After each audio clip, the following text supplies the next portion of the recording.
D-Rex has now made its official debut on the big screen, giving us the chills and thrills we were expecting. But most people, especially those who avidly follow Jurassic, were left with more questions rather than answers. So today on Koji Center, we'll delve deep into the known anatomy of the Distortus Rex while taking into account its history that could possibly lay bare some of its hidden secrets, including why InGen decided to let this mutant roam about instead of terminating it.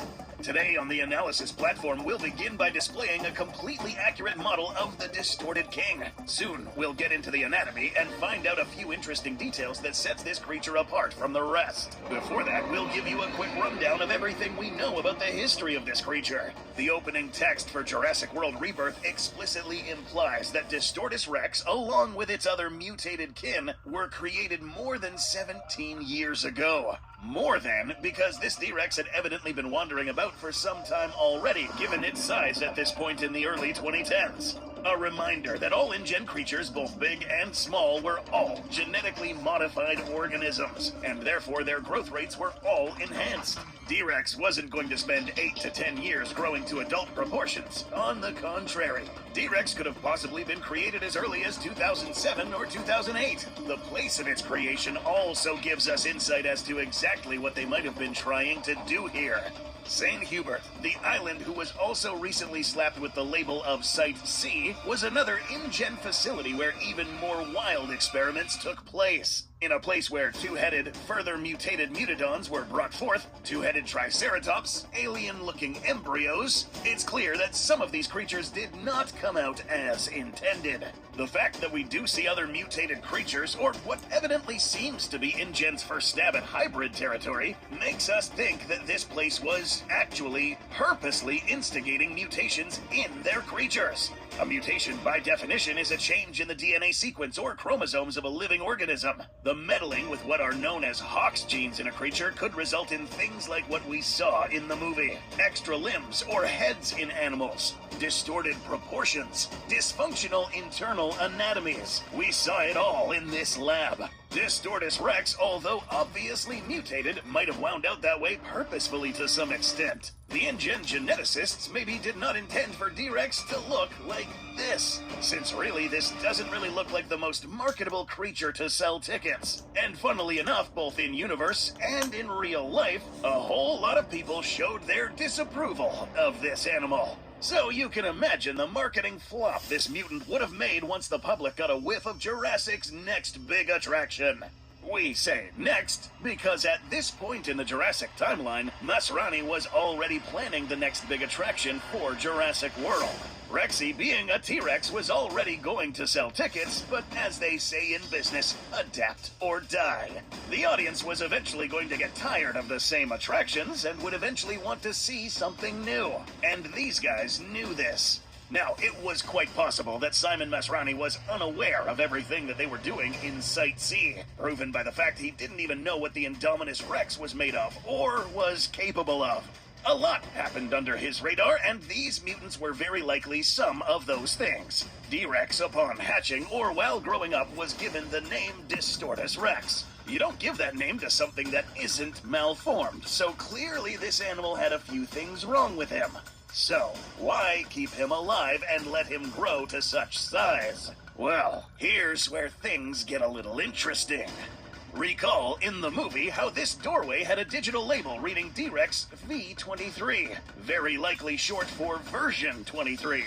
While not explicitly mentioned in the film, we can't ignore what this implies. This Distortus Rex may not have been given this name upon birth, but instead this was a name given to a very early line of predecessors, further implying that InGen had previously made different attempts at purposefully modifying the T-Rex genome to something different. So if we entertain the idea that there were indeed 22 other prior D-Rex iterations, where are they? Well, the answer to that may well explain why they didn't kill, or rather terminate, this one. In the film, Dr. Loomis threw around the question as to why they didn't put down the mutated creatures. A very short, obvious answer to this was that they didn't have to. They probably all died already. The previous 22 mutants' anatomy was so faulty that they may have all died upon birth, or as infants. This is further supported by the fact that we did see the bodies of young two-headed Triceratops and Brachiosaurus in tanks, possibly deceased creatures who didn't make it past infancy. Could this smaller embryo also have been another D-Rex who died earlier? It's hard to tell at this point, but everything so far hints that this D-Rex was the 23rd version, and this one was the only one who managed to stay alive. The InGen crew likely wanted to keep this one alive, despite it being still mutated and non-marketable, to study it, so as to not make the same mistakes again. But later on, we saw they made completely new ones. Let's take a look at the D-Rex as it appeared in the film and see if we can't find out what else is going on under the hood. The Distortus Rex has easily the most distinctive body of any theropod in the franchise. We still aren't sure of what went into its genome, but the name and some of the features of its body do imply that the base at least was a Tyrannosaurus. This specifically makes sense if it was supposed to be the replacement for Rexy eventually. It's possible that other major contributors are present, with the arms looking suspiciously primate-like, and something else in the DNA mix was also likely present to bump up the weight. Looking like somebody threw a xenomorph and a rancor into a mixer, this six-limbed body is malformed, but as we saw in the film, it was functional. This extra set of limbs was probably the result of InGen messing with the Hox genes. For those non-biologists in the audience, these are essentially the hard coding of a body. They tell the rest of the DNA how to build the basic layout of an organism. You can make edits within the Hox genes to change the shape and configuration of a limb in a lab, but changing the entire Hox gene sequences is extremely difficult to happen naturally. This is why all land vertebrates don't have more than 4 limbs, or at least shouldn't. What happened with D-Rex was probably either an error or maybe an experimental edit done purposely. Obviously, with this method, it's extremely unlikely that you're gonna get the desired results the first time, hence explaining the previous 22 versions. But InGen happened to make this one functional enough to keep alive. These limbs allowed this animal to grab objects and bring them close to his mouth, tipped with claws for shredding and rending, but the most interesting addition to these hands was the hallux, the anatomical term for the thumb. That's right, folks, and we start entering shady territory for this one. Both D-Rex and Indominus share at least 2 things in common: base genome of T-Rex and opposable thumbs. The latter having absolutely nothing to do with the base contributor. The presence of the said pollux may have explained how InGen managed to give the Indominus the opposable thumb as well. This may be yet another reason why they kept this one alive. They might have failed at making a creature that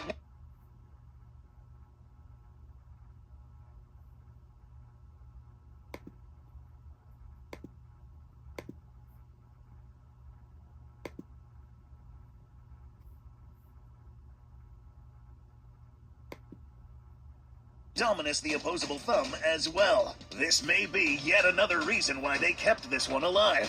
They might have failed at making a creature that would be sponsored by Verizon Wireless, but this version may have had a few things done correctly. This thumb would be present in all 3 subsequent hybrids seen in the franchise: Scorpius, Indominus, and the Indoraptor. But it happened on St. Hubert Island first. The arms and hands may have been one of the very few things keeping this thing alive on this island, both because it helped this big animal move around and pick up its food, and perhaps InGen seeing this hand mutation being the only thing salvageable out of version 23. However, there were arguably more faults than virtues in D-Rex. One was probably the head. One error that gave it its trademark appearance was its noggin, seemingly a case of hydrocephaly in the skull. This is a result of when fluid has built up inside of the skull as it formed. The result is a bulbous, soft top of the head resembling that of an embryo's. This soft, squishy melon is fortunately held really high away from any shorter, lesser theropods that could sink their teeth in. Had the D-Rex been shorter, this guy wouldn't have survived its first theropod matchup. But being extraordinarily large came with some negative side effects. Note how this creature has a distinctive hunched back and a very thick, or lack of, a neck, likely another deformity from Hox editing. This awkward skeletal anatomy means that some of the theories we presented prior to the release of the film were indeed true. This animal wasn't the fastest, and definitely not a pursuit predator. As it grew to larger proportions, it would have been encumbered by its increasing weight, making hunting lighter animals more difficult, forcing the Distortus to adapt and alter its hunting methodology.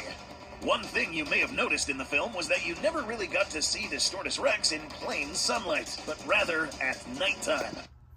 Being so large and slow would have forced D-Rex to think and determine that the best way to acquire its next big meal was to go the stealthy route, using the cover of darkness and being relatively silent when it wants to when lurking around in the dark. This may have been the only way this D-Rex would have actually been able to hunt down and kill anything of note. This creature may have relied on the element of surprise and ambushed any large herbivores, with a quick short lunge and leveraging those long arms and hands to bring an unsuspecting victim closer to the business end, its jaws.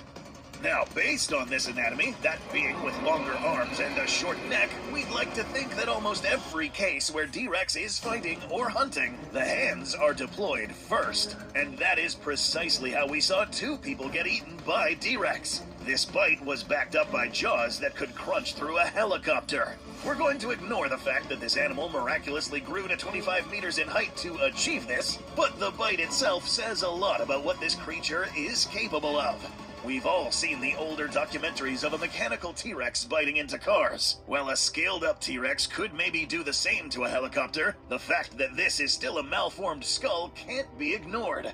Its warped jaw proportions would indicate that this bite force shouldn't be as good as a T-Rex on paper. But sheer size gives it plenty of power. As long as the herbivorous population of Isle St. Hubert keeps breeding, we're expecting D-Rex to stay alive for quite some time. Perhaps making a reappearance in the next outing. Perhaps long enough to live the best life it possibly can. Or perish in an epic battle against another formidable foe.